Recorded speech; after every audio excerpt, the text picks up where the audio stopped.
Hello नमस्कार जय Jagannath welcome back to our mini blog. चलतु आज आम बनवा मो स्टाइल सोयाबीन मटर करी कुछ मो फास्ट मटर आलू एकाथरे सीटी मारियापाई मु छाड़ देछि।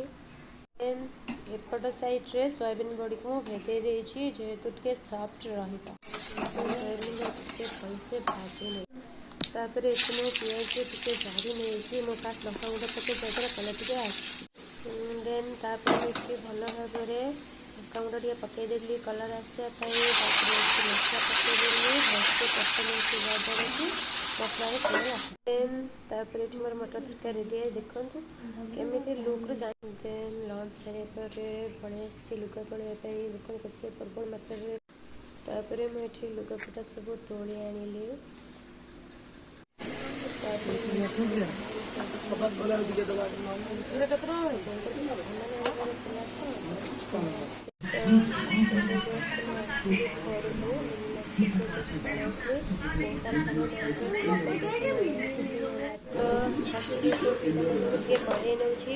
तो आज ब्लॉग मिनी ब्लॉग में जय जगन्नाथ।